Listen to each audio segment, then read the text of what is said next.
Hey there, I'm Steve. Welcome to Jamsin Entertainment. I'm trying out a new mic that Austin gave me from his lady friend Wendy. Thank you very much, Austin and Wendy. Hopefully, I'm coming through pretty good.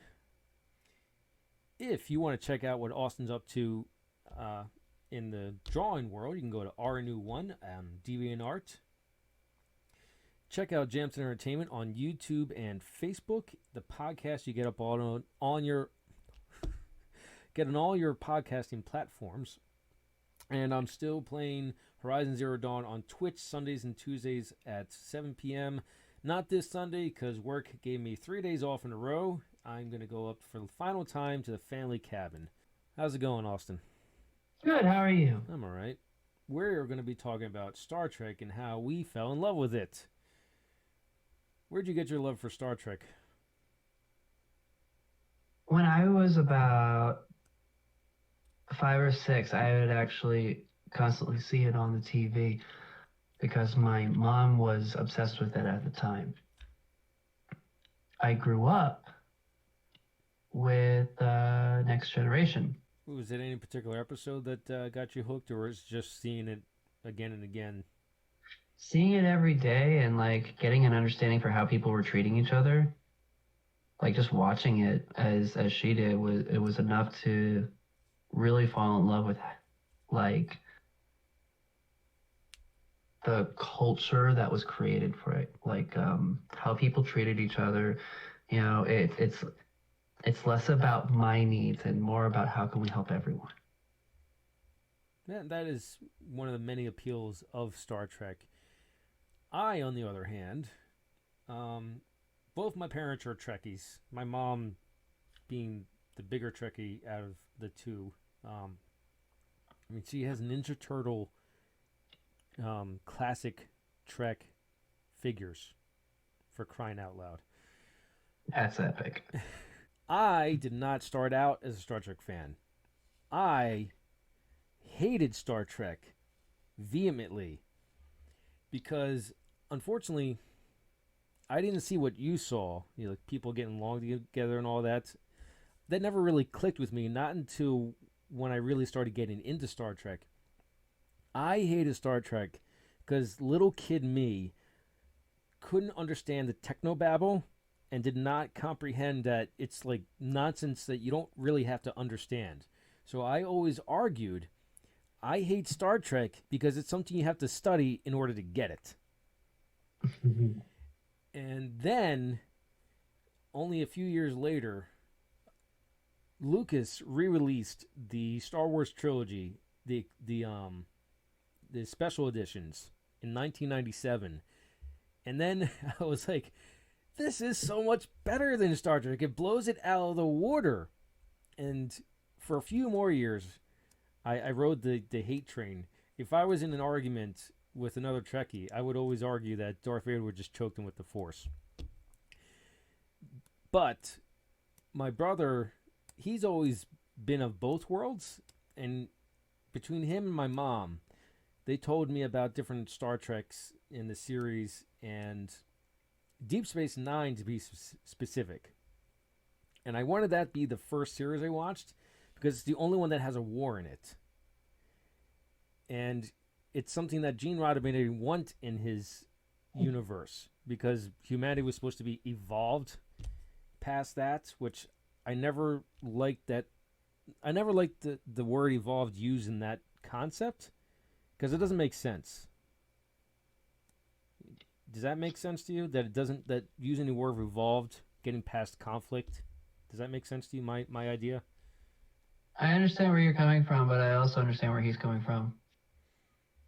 His evolution, like when he talks about evolved, he's saying that these people in the future are supposed to be more evolved than what we are, just like we are more evolved than people of thousands of years ago. Not in technology, but in concept of how we solve conflict. I can see that.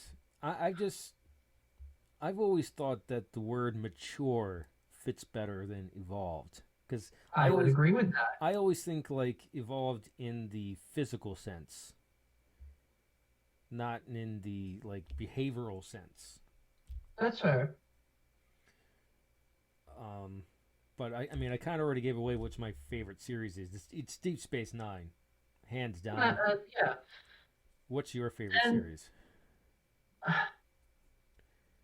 that's a hard one. If I had to pick one, it would be the TNG because the Next Generation Picard because of there was in fact some conflicts that I think you might have missed out on, especially within the self. When Gene Roddenberry dealt with conflict in terms of war and battles, not only was it about the physicality of the ships attacking each other, but there was a lot of stuff going on within the self of the characters.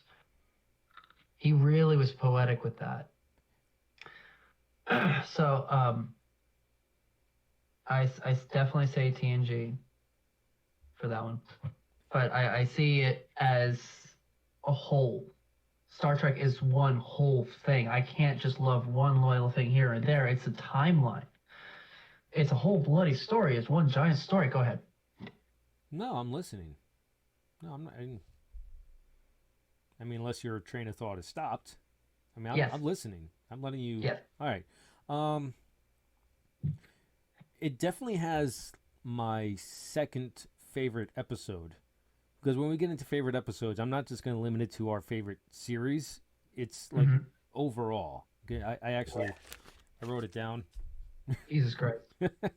It's not all of them because I did it like minutes before I clocked into work today. Yeah. But it's definitely the core ones that are my favorites from each of the like classic and the TNG, DS9, and Voyager. That I because I haven't seen enough of the new stuff. I mean, I've seen all of Picard and both Discovery, but I haven't seen all of Enterprise. But if let's just stay on TNG for a second. Favorite episode from TNG is Family. It's the episode right after Best of Both Worlds Part 2. Well, I'm going to put that as one because it's a two-parter. But Family is my favorite episode from TNG because it does take place right after Best of Both Worlds where Jean-Luc gets rescued from the Borg and he I mean, they don't go through the entirety of him slowly coming out of Locutus and becoming Jean-Luc again, but it deals with the psychological stress and his inability to do anything because of what the Borg did to him, and how he normally doesn't seek outside help, and this time it's been so overwhelming for him. He went back home to to France. I can't remember which part of France, but he went back to France to his brother, well, his family, but his brother who like is the opposite end of him. His brother's more traditionalist. He doesn't really like technology, and he probably goes to him because he's like, I need to talk to someone as far away from technology as possible because I was technology for what would you say? That was about a week that it was Locutus. Just about. Yeah. And just seeing him go through that a psychological and emotional roller coaster ride, especially with his brother, because they don't really like each other, but they do love each other, and they start to like each other towards the end. And they just the one scene where where they actually fight In the mud. it's so powerful. Such a great episode, and it brings a whole lot more character and depth to Picard. Conflict within oneself, dealing with the traumas. That's actually right after my example that I had given you. Well, Star Trek's always been great for like character studies, psychological studies, moral stories. That's what makes it such a great series in general. Yeah. I have to say that Family's going to have to be like one of my favorite episodes as well because it's one that I always go back to. Well, it also looks at Worf. He's kind of like the B plot, and it goes over like his what's it His called? family. His family, but I'm talking about what the Klingons did to him. Oh yeah. But it was his choice. It was his choice to be exiled, basically. I forget. Yes. I think they use it. It's shunning, and Worf is always he's my second favorite character. My first being Spock. I always love those two characters because you get to see humanity from a different perspective, and that's two different perspectives. Green juice is a warrior's drink. I'm talking a lot. You need to talk more. What's your favorite episode?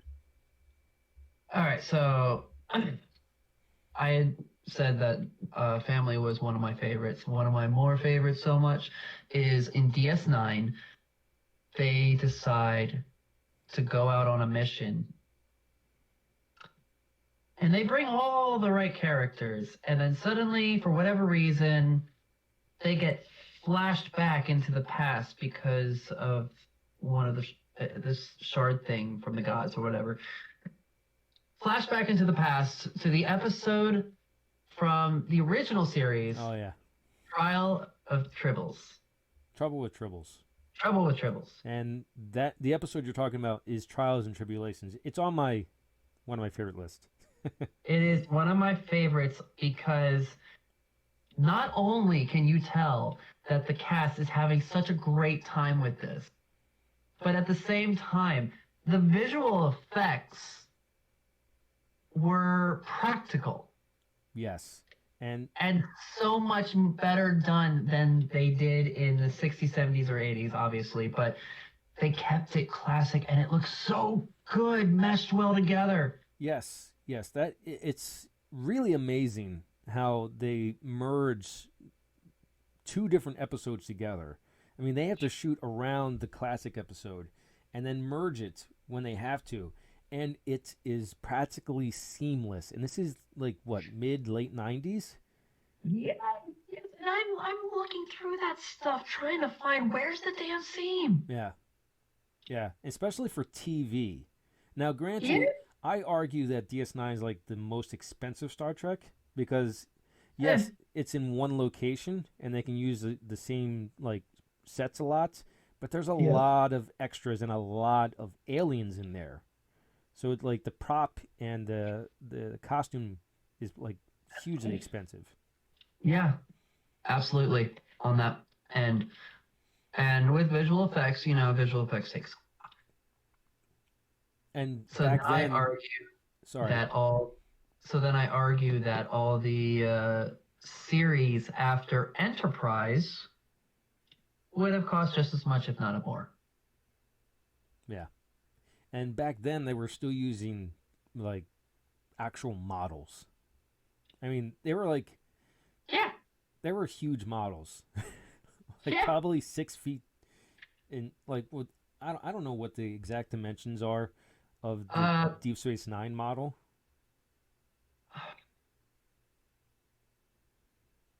He's looking it up, people. While you're looking it up, I'm gonna prattle on about the models. So, yes, me too, because it gave me the wrong info. It gave me in character info. oh, you mean like the actual dimensions of the space station if it was real? Yeah. Yes, No, 280 meters in diameter. that sounds about right. But what's crazy about, at least for filming the Enterprise D, what was one of the behind the scenes? I think I was, I think I was watching the behind the scenes of Next Generation, the show, not one of the movies. And for a lot of the overhead shots, they actually shot it upside down because the model was so damn big, they couldn't really get the camera above it, so they had to flip it and then in post flip it again so it would look upright. And think I think Enterprise D was at least 10 feet long or something like that. It was huge. 6 to 8 feet long and wide. Yeah. Wait, the Deep Space Nine or the Enterprise? Enterprise, I know that one. Oh,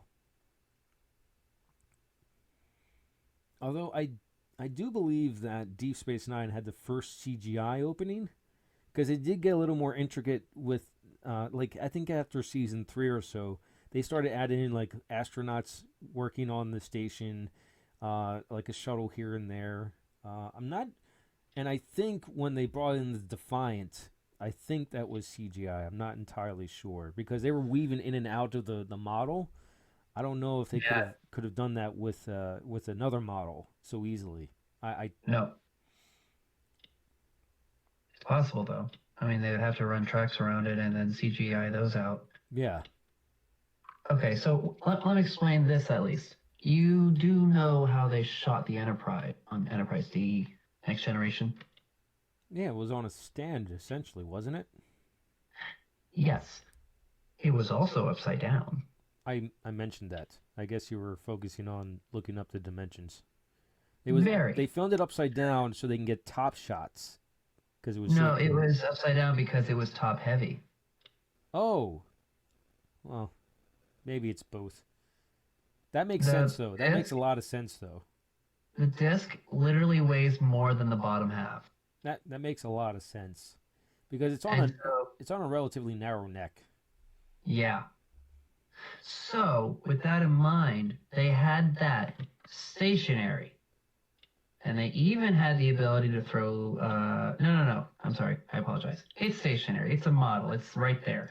The camera will come by and record a movement shot across its bow or whatever. Yeah. And then it does it again, but this time the lights are on. And then it does it again, and they add something else. And they put all those layers together to give you what you have in the show. Oh, it's always fascinating to see all those layers come together in the intro or when they're filming for an episode. I never noticed, but they did it quite often in Classic too, and it's obviously more noticeable there because it had like probably a fifth of the budget that TNG had, and Yeah. and subsequent series. But it's still really good. It's better.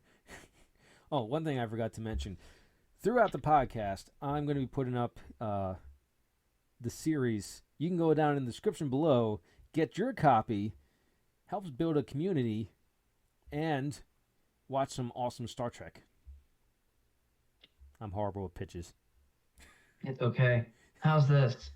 The classic ship model was 11 feet, 3.5 inches long, and Oh, weighed 125 kilograms, which transfers into 276 oh pounds. my God! And it cost $6,000 Wait, like now or back then to build? back then. And it was delivered too late to be used much for the initial pilot, The Cage. Yes, which is on my list of favorite episodes. Have you ever seen like the completed pilot Yes. where they go back and forth between black and white and color? Yes. Yeah. I loved it. Every bit of it. I can't remember why I can't remember the actor's name. I think his first name is Hunter. I can't remember. But I can't I remember. believe that sounds correct. Yeah, I'm not sure why he didn't stick around and play Pike, but we're rumored to be getting a Christopher Pike series anyway. And Yeah. that's the only part of Discovery I liked. Of course it is. It's okay. He does a really, really good job. Yes, he I'm all does. for him having his own series. I agree. The Spock they got for Discovery is I prefer Zachary Quinto because This one is okay. yeah, Zach Quinto is like almost a clone of Leonard Nimoy. Yes. Not maybe not so much in looks, but definitely in behavior. No, he's really close. I mean, he could maybe not a clone, but his son. He definitely Yeah, could I'll pass give for you his son. I'll give you that. I want to get into like more favorite episodes. So from Deep Space Nine, my favorite episode, In the Pale Moonlight. This one, Cisco is having a personal log about his moral dilemma of how he got the Romulans into the Dominion War.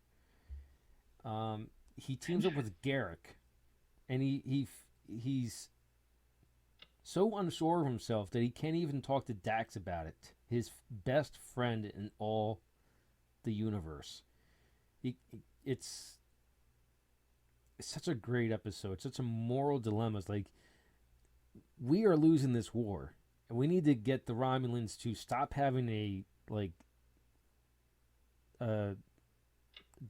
stop having a treaty with the Dominion where they basically just stay out of the war so long as they don't enter their territory, and have them join our side so we can push them back to the Gamma Quadrant. However, Cisco soon learns that to save the Federation, he may have to betray the values it stands for.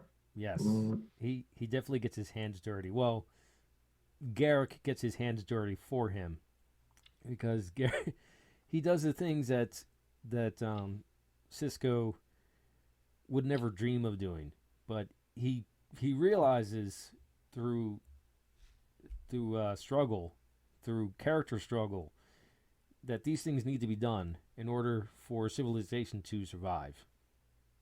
With mounting losses in the Federation Dominion and the specter of defeat, Captain Cisco enlists Garrick's help to persuade the Romulans and join the Federation Klingon alliance to win the war. However, Cisco soon learns that to save the Federation, he may have to betray the values it stands for.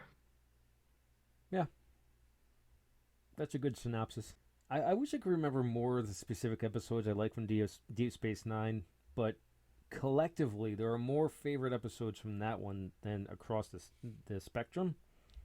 It's just, but there's also more that I can't stand from that one, surprisingly enough. I hate the mirror episodes in Deep Space Nine. Yeah, I was going to try and avoid that bit.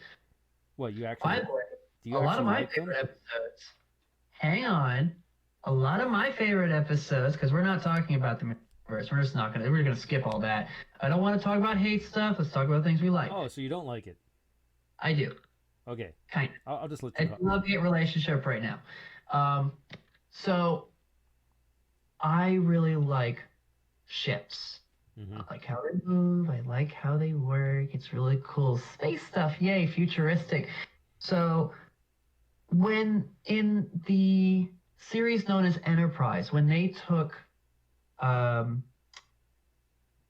Archer into the future, into a war that is somehow he's involved many years beforehand in this war. I know a little bit about this. I'm still like halfway through second season. I know there's a temporal war going on. That's right. There's a temporal war. One of the ships in one of the battles is named the Enterprise J. That's pretty far into the future. Right? I love ships. And I love when they build new ships, they outdo themselves. This one, its length is at least 10 Enterprise Ds long. That's massive. It's considered a universe-class ship. Aside from Borg ships, I don't know if there's anything bigger. There is. The Gorn have bigger ships. The Voth have much bigger ships. Yeah? You can store an entire planet on some of their ships. Oh my god. And the ancient ones that came before us have bigger ships. The ancient ones. I can't remember their bloody names. But they're practically made of plasmatic energy, and their ships don't run on anything we understand. But all this information can be found on Star Trek Online. Is that only from Star Trek Online, or is that, if I continue watching Enterprise, I'll eventually learn about it?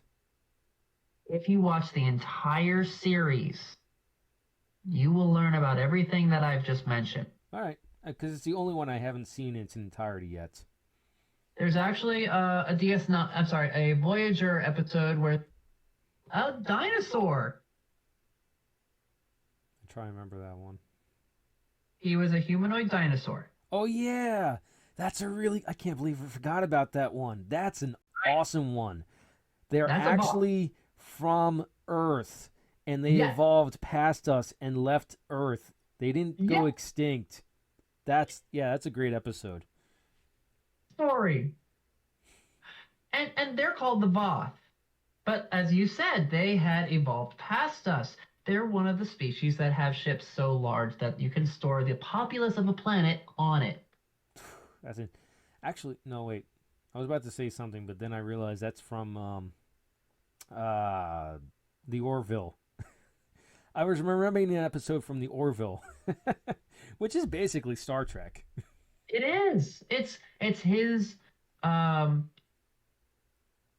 it's his bow of respect Yeah, to Star he's Trek. paying heavy homage to it. He loves Star Trek. Yeah. As far as Voyager episodes go, Year of Hell 1 and 2.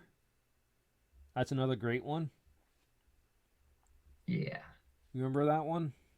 No, looking it up. So I'm terrible with the episode names.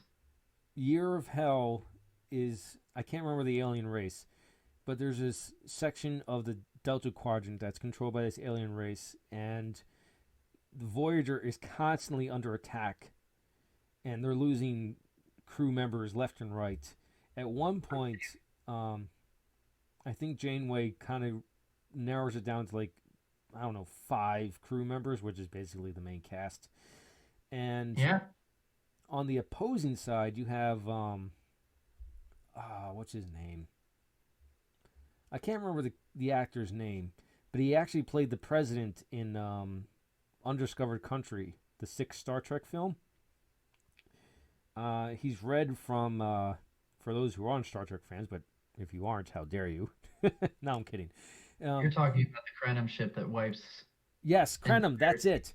The guy is trying to constantly correct for the past by rewriting it, by aiming this device at certain areas and calculating how he can basically get his wife back. For those of you and wiping out unfamiliar, entire species to do it. yes. For those of you unfamiliar, if you've seen Into the Spider Verse, what what's he Kingpin's doing in Into the Spider Verse is what this Krenim leader is doing. He's trying to get his wife back, and And he doesn't care who has to die for it. he doesn't. And Chakotay, one of his shining episodes, in trying to reason with him or trying to learn about his adversary, uses the machine and actually learns about it. I want to talk about the ending of the episode so much, but I don't want to spoil it either because it has a really, really good ending. Why don't you tell people who plays the bad guy? What do you mean? It's Red. Yeah, that's what I was trying to get. Red from that '70s show. Yeah. Yeah, I can't remember his name though. What's his name? I really wish I could remember the actor's name. Another episode. It's kind of a funny one. Tuvix.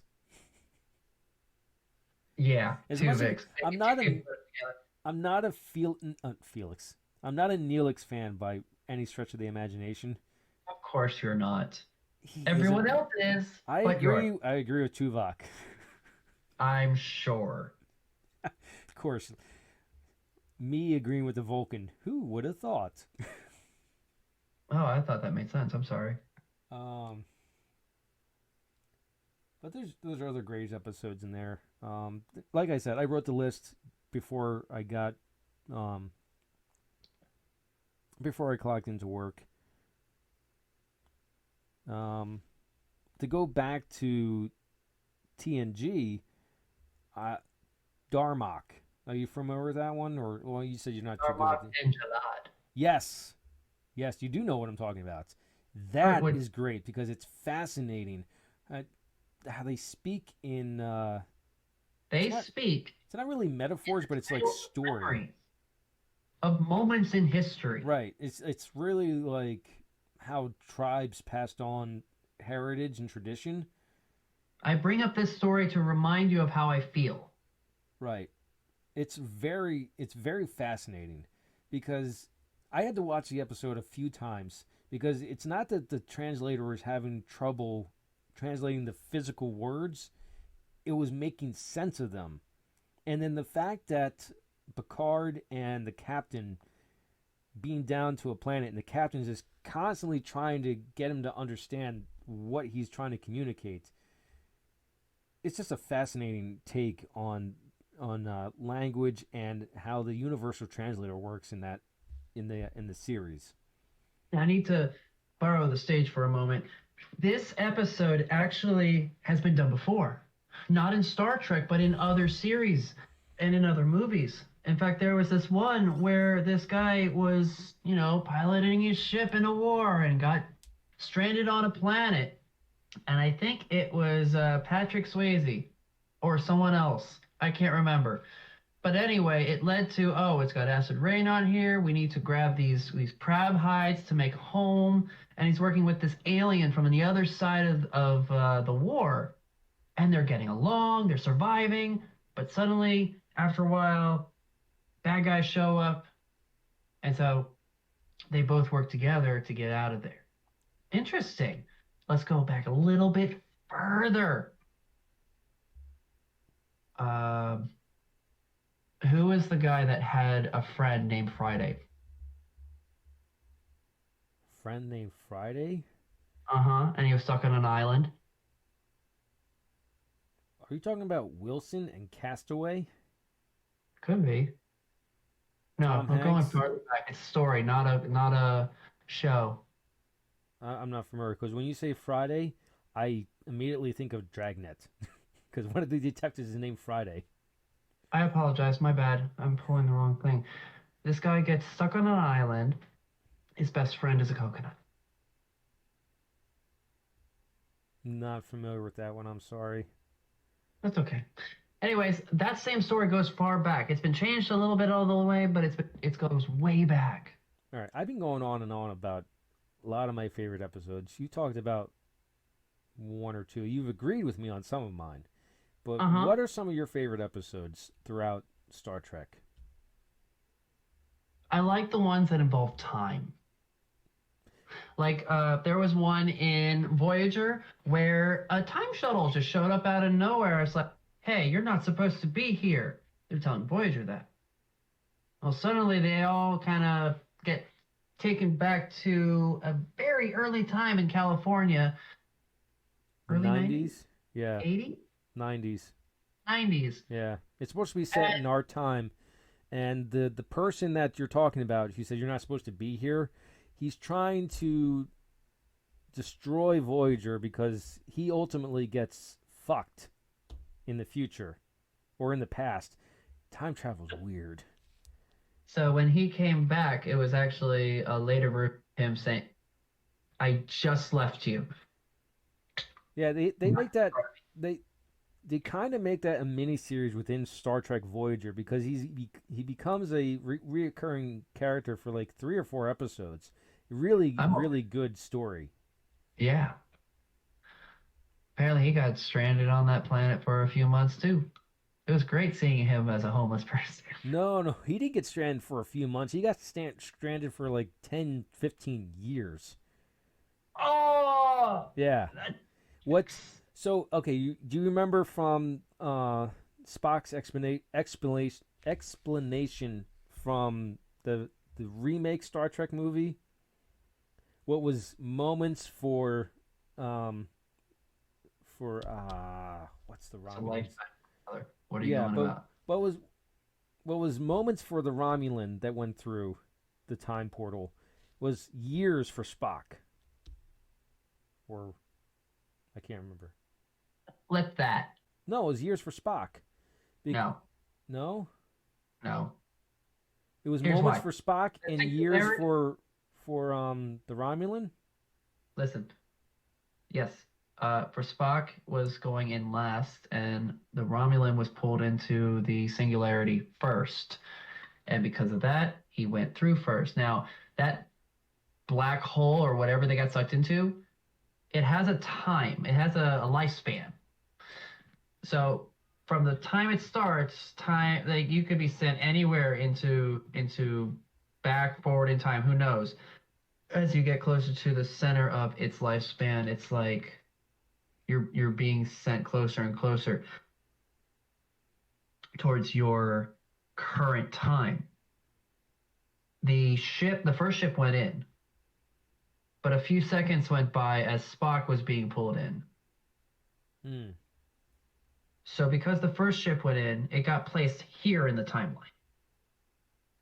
Okay. And because Spock took too long to go with him, as that singularity target kept moving, about a decade past him, plops Spock there. Hmm. Yeah. So for Spock, it was only a few minutes. For the Romulans, it was a few years. It's crazy how time travel works. And only a few people get it. You try explaining it like that, it's like, Yeah. And the dude's name is Kurtwood Smith. Yes, I know Wood was in his name somewhere. The time travel ones are great, especially with Trials and Tribulations with the basically the time police. How they come in there, they have no sense of humor whatsoever. Like they've heard all the time jokes you could possibly think of. Right. But I mean, not to really well. It's Trials and Tribulations. You can kind of figure out what's going to happen. So it's not really a spoiler, but when Cisco tells him that he met Kirk, you almost expect that both of them were like, that's a no. Like, but no, the one guy's like, yeah, I would have done the same thing. I love that kind of thing where like, oh yeah, I met him. And us as the audience, we know. But that guy just thinks, yeah, sure. Our little secret. I'm trying to remember what Field of Fire was. Field of Fire. You're just pulling episode names. Yeah, but they're fun to talk about. That's Deep Space Nine. Yeah, I'm trying to remember what it's about though. I just wrote down the name. Oh. Oh yeah. Yes. No. Okay, that one, that episode, they're following a killer. And so he has to, and the killer can teleport bullets. That's how he's doing it. That's what's so cool about that episode. I thought that was awesome. If you were to view the entire Star Trek series / universe as one whole, what little parts do you like the most about it? Whether it be technology or diving into the cultures or the behind the scenes or character growth.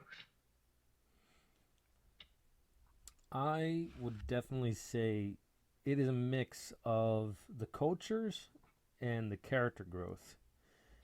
Uh, because my two favorite characters are basically that. You have Spock, who is half human, half Vulcan.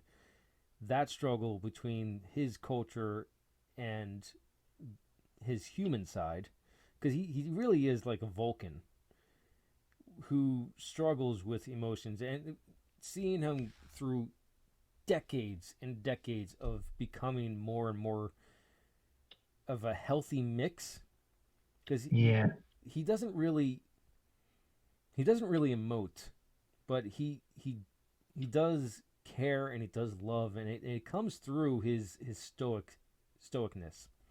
It does. Worf is similar in the fact that he is completely Klingon, but he was raised by humans, and he's always been struggling until about the Deep Space Nine series. He's always been struggling where he's looked down upon by other Klingons because he's been with humans for so long, and despite how much he loves the Klingon culture and holds honor at the highest regards, and is probably one of the best Klingons to have ever lived, he always struggles with his own people, and Yeah. and he struggles being in the the Federation world, human world for the most part, but Federation world, because he's so stiff, he's so rigid, he's the ultimate straight man. Like he gets funny moments by accident. It's not until he starts dating and gets married to Dax where he actually lightens up, and you get to see a real person instead of like, I don't know, like a I don't know if stereotype's the right word, but no, persona. Instead of seeing a persona of a person, you get to see who Worf really is. And I was disappointed to learn that there was not going to be a Captain Worf series, which after watching Deep Space Nine like a second time, I realized can't really be Captain because Cisco said your record shows it's not really recommended. You probably won't make Captain, but he becomes Ambassador. So seeing Ambassador Worf would be nice, but maybe in Picard we'll see that. I don't know. That would be cool. So the question you asked me, I'm just gonna you answer your own question basically. What parts of it that you love specifically? I like that the original idea was to seek out new life, new cultures, new ideals, to expand our view of the universe, to find stuff that we don't know yet. And when we did find that,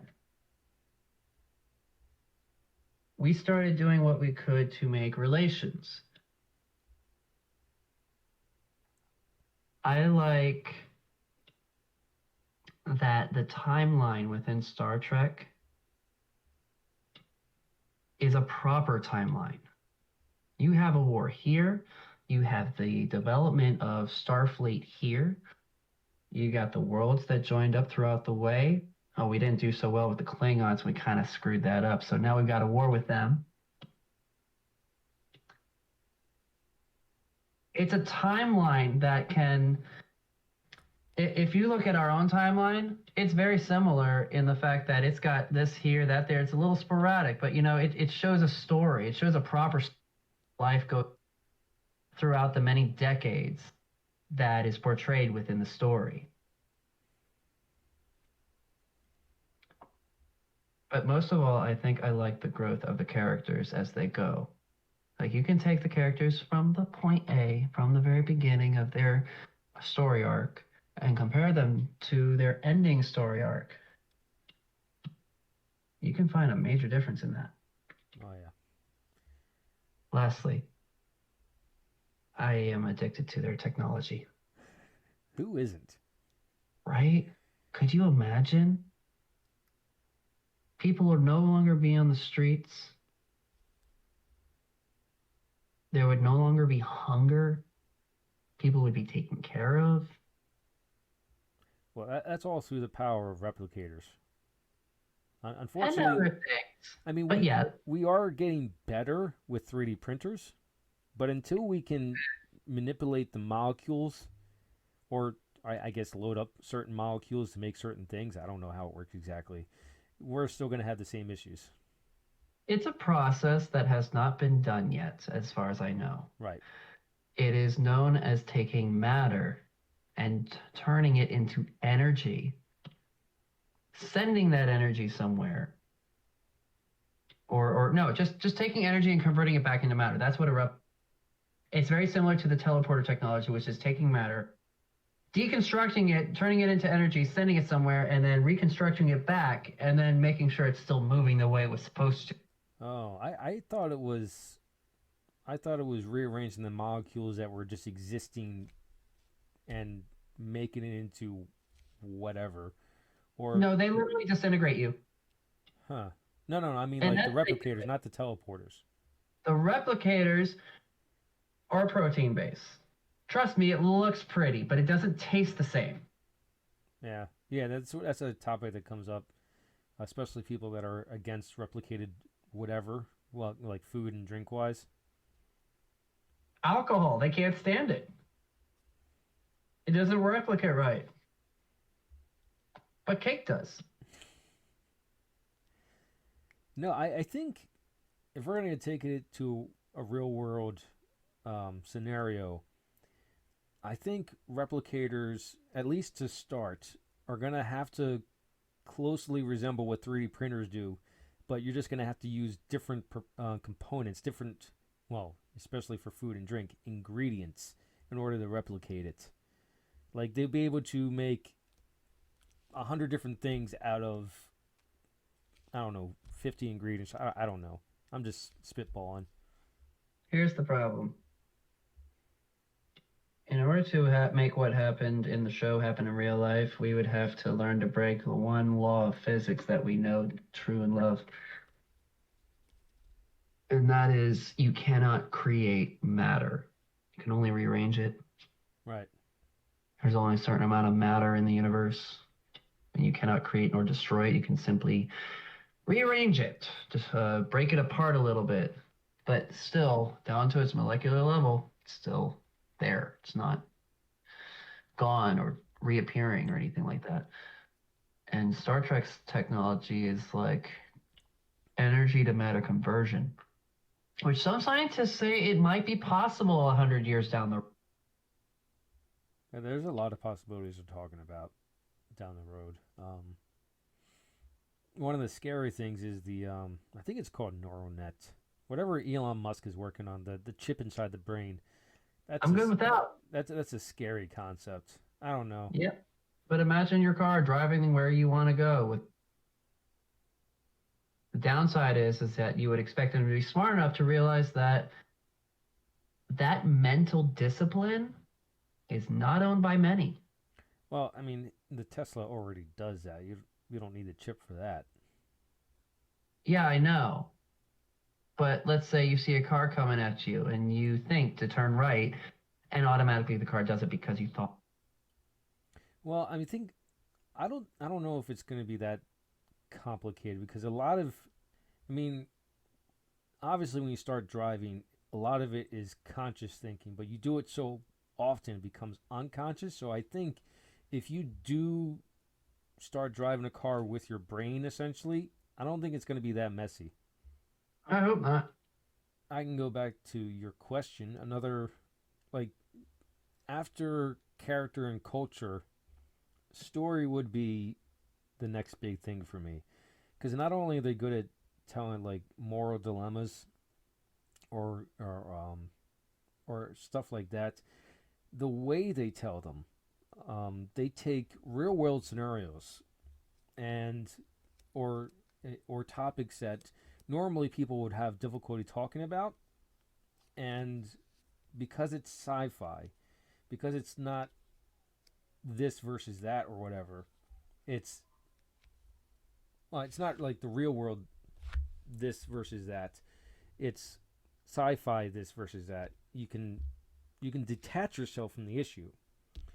Um, or they just do like what if scenarios. For instance, Yeah. the entirety of Star Trek Six, The Undiscovered Country, is what if the Russians, when Chernobyl happened, they actually got help from us, and we actually started building relations with them. In the movie, it happens a lot faster instead of just decades, but yeah, it's interesting how they took that, and they used the line from Spock. I don't know why he said the Vulcan proppers that were only Nixon can go to China, but I just like how they take real world scenarios and turn it into a story. Another one, and this one is like how to approach topics. Star Trek in general is extremely progressive. Specifically, if you look at like DS9, they look at, without you even realizing it, the transgender topic, Dax. Yes. And well, not Dax. I mean Dax specifically because you get this. That's the that's the lens in which you view it. But the trills, how there's a. I mean, it's a. I don't know. Just for everyone listening, Dax is a Trill alien. They Uh, okay. So not a this race. symbiote. Well, no, the symbiote is another being, and the trills. Well, no, that's Dax. Dax is a symbiote. Yes. Jadzia is a Trill, Yes. and Trills. You find out later in the series that more Trills can take on a symbiote than what's advertised, basically. But there's only so many symbiotes, so um, they have to artificially. I can't find the words, but they have to lie to the population in order in order to keep things under control. They have to lie to the population about the current situation with the symbiotes in order to maintain control over the population, as well as maintain control over what the symbiotes experience. They see them as they're very high on their pedestal, basically. They're very important in their culture. And so they decided that only the best and brightest would be allowed to become one with them. And how this ties into the transgender topic, how it's easier to talk about. Anyway, the way they approach it. The reason why it goes into the transgender topic is because some of those symbiotes were in males. And when that being died, the symbiote was rescued and placed into someone else. Right. But sometimes it would be a gender swap. So sometimes it would be, oh, I have memories from my previous host, and this is kind of a little weird, but it's still me. Yeah. So, thank you for helping me out there. All right. So Mm-hmm. before Jadzia Dax, it was Curzon Dax, and Curzon was Cisco's best friend, who was a Yes. guy, and it's such an interesting character, the Dax symbiote, and it is a character, even though you only see it sparingly throughout the series, but And it's in one episode where we get to see several of the symbiotes' past memories. yes, that's a great episode. I can't believe I didn't put that one down. Where such a great episode. We get to see the previous lives that symbiote lived within other characters. Yes, Jadzia gets to talk to the previous host of Dax. It's such a great episode. Yeah. Uh, I'm laughing so much. It's not that it's a completely comedic episode, but Quark. Enough, save it for the person who actually wants to see it. Now help them by telling them what episode that is. I don't remember, but you're the one with the web browser up. Yeah, in any case, to help people understand what's going on experience wise, imagine you just met someone and then you go through a surgery to give you this symbiote, and suddenly you have memories of hanging out with this person as being your best friend for the last decade. Of course you're gonna okay, he's cool, I'll be your friend. And that's why from Curzon to Jadzia, they continue to be friends. Not to get back to episodes, but some of the best episodes are the Klingons and Dax. Yeah, they get along great. I'm glad they brought previous actors from the original series to play in D. And that was They that was great. did. Yes, they did. That's continuity. That's caring. Yes. And then to go into the past stories with them, that's brilliant. They only did that with the one Klingon, Koloth. He's the one. That's Trials and Tribulations. I still loved it. I'm not saying anything. I'm just pointing out facts. Hey, how about the time Kate Mulgrew turned into a lizard? With Tom Paris. Yeah. I hated that episode. You hated that one? I loved it and hated it. I loved the episode. It was a great episode. The theory, though, was shitty. Crappy. Sucked. Pick a word to edit in. I mean, it's one of those episodes where I don't know. I enjoy it. I don't love it, but I enjoy it. Right. So I do not believe that there is a limit to speed. To believe that there is a limit is to limit yourself. Physicists would say otherwise, but okay.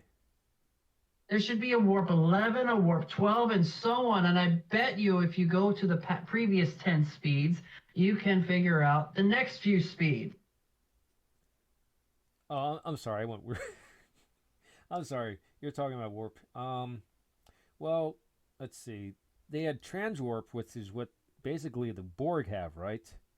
Yeah, and it also solves the you can't get past warp 10 theory. Right, and then there's isn't there? I'm glad. There's they they try so many different things in Voyager. I think it's called quantum drive. Yep. I can't remember, but it's supposed to be like it's an equivalent to transwarp. Yeah, but even faster, and you don't need to have those special rings. To be fair, transwarp has been made a thing that's normal. So like if you go past warp 9.99999, then it automatically transfers you over to transwarp safe. The fastest we've seen travel is Discovery with the spore drive, because they're basically teleporting the ship from one point to another. Yeah. Even by their definition, that's teleportation. Yeah. Taking yourself out of this realm, traveling along a mycelial network, energy, and then becoming physical right there again. Yeah, it's the fastest out there.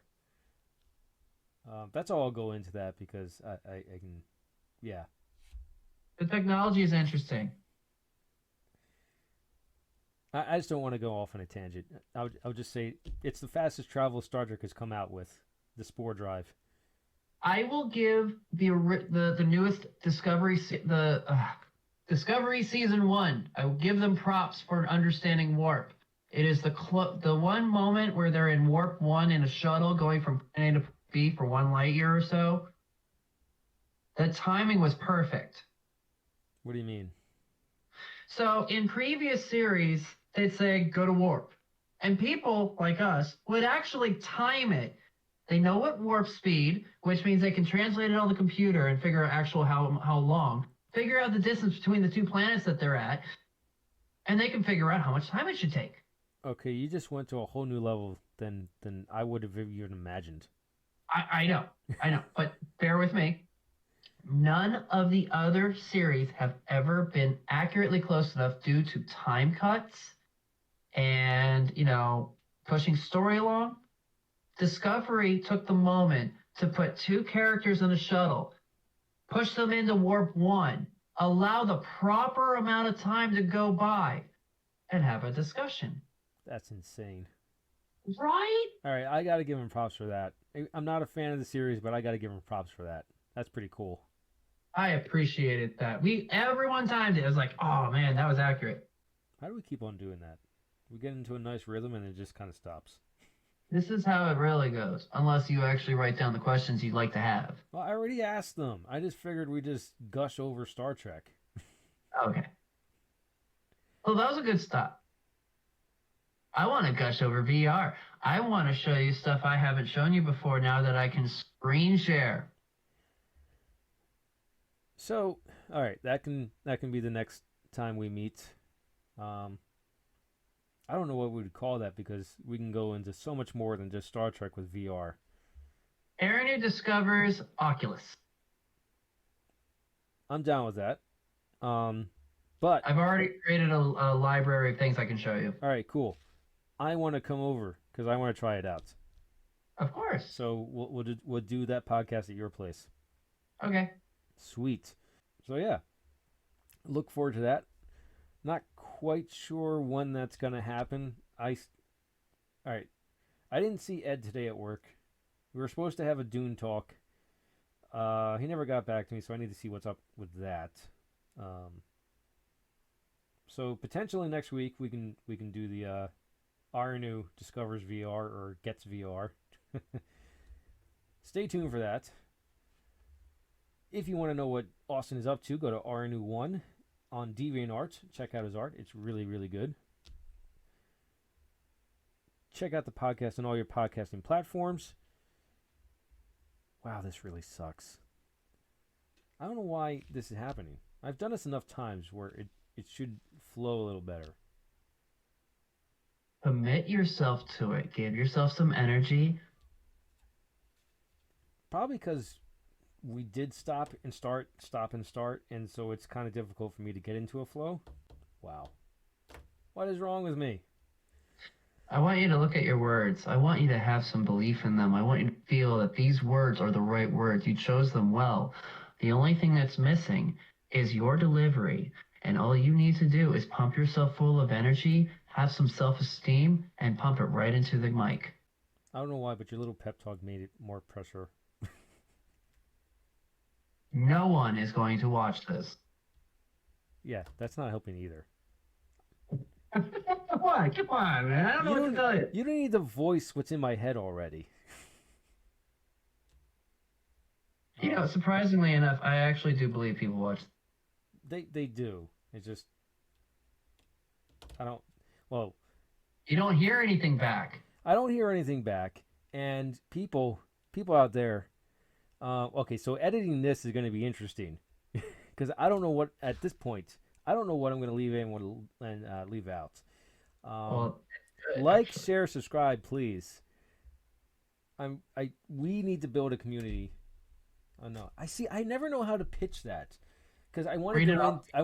I want to go into how much I fucking hate my job, and I want to build. And I don't want to work there anymore. But I know that that's not appealing to anyone. And Yeah, and I need to come up with some kind of pitch where it's it's our community, stuff like that. I'm too I oriented. Probably can you because listen for a second? kind of what? Hey, um, what is the actual message that you're trying to get across with the community thing? I want to build a community much like the comic book store I used to hang out with. It's the comic book store I used to hang out at, where they not only comics but they have tabletop games and card games, and you can go there.